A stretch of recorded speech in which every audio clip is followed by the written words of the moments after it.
ছেলে ধরা গুজবের ঘটনায় উত্তেজনা। ঘটনাস্থলে পুলিশ পৌঁছালে পুলিশকে লক্ষ্য করে ব্যাপক ইট বৃষ্টি হয়। পুলিশের বেশ কয়েকটি গাড়িও ভাঙচুর করা হয়। শুক্রবার রাতে আসানসোল উত্তর থানার ব্লু ফ্যাক্টরি সংলগ্ন এলাকার ঘটনা। এই ঘটনায় এক সিভিক সহ বেশ কয়েকজন পুলিশ আহত হয়েছেন বলে খবর। ঘটনার জেরে এলাকায় চরম উত্তেজনা ছড়িয়ে পড়ে। পরে বিশাল পুলিশ বাহিনী পৌঁছে পরিস্থিতি নিয়ন্ত্রণে আনে।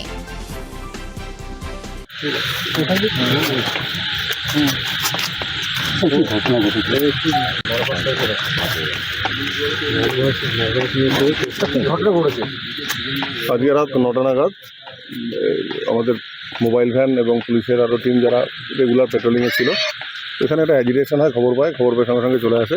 তো আসা মাত্রই উইদাউট প্রভোকেশন পুলিশকে ওরা অ্যাটাক করে আর কি। তাতে আমাদের একজন সিভিক ভলেন্টিয়ারের একটু ইঞ্জুরি আছে, আরও কিছু মাইনর ইঞ্জুরি আছে। পুলিশের কয়েকটা গাড়ি হালকা ড্যামেজ হয়েছে। হ্যাঁ, আমরা করেছি, কিছু লোককে অলরেডি ডিটেন করেছি, কিছু ভিডিও ফুটেজও আছে আমাদের কাছে। তো ওগুলো দেখে কারা অ্যাকচুয়ালি করেছে সেটা আইডেন্টিফাই করার চেষ্টা করছি। ঝামেলা হলো সেটা জানা, একটা অ্যাজিটেশন ছিল, কি কেন হয়েছিল সেটা আমরা সব জানার চেষ্টা করছি। Thank you. ছেলে ধরা টাইপের গুজব। তো পুলিশের কাছে খবর যায়, পুলিশ যথারীতি এখানে যেহেতু একটা অ্যাবান্ডান্ট মাইন্স আছে, পুলিশ খুব অ্যাক্টিভ থাকে। পুলিশ আসে এবং পুলিশ আসাতে আমাদের আদিবাসী সমাজ আছে এখানে, পরপর 4-5টা গ্রাম আছে, তারা পুলিশ দেখে একটু ঘাবড়ে যায়। রাত্রেবেলা 9টার পর তারা খাওয়া দাওয়া করে শুয়ে পড়ে। সেখান থেকে একটা নিজেদের মধ্যে ভুল বোঝাবুঝির সৃষ্টি হয়, পুলিশের সাথে বাগবিতণ্ডা হয়, বচসা হয়। এইটাই আজকে মানে এখন একটা ঘটনা শুনতে পাই। পুলিশের উপর হামলাও চালিয়েছে।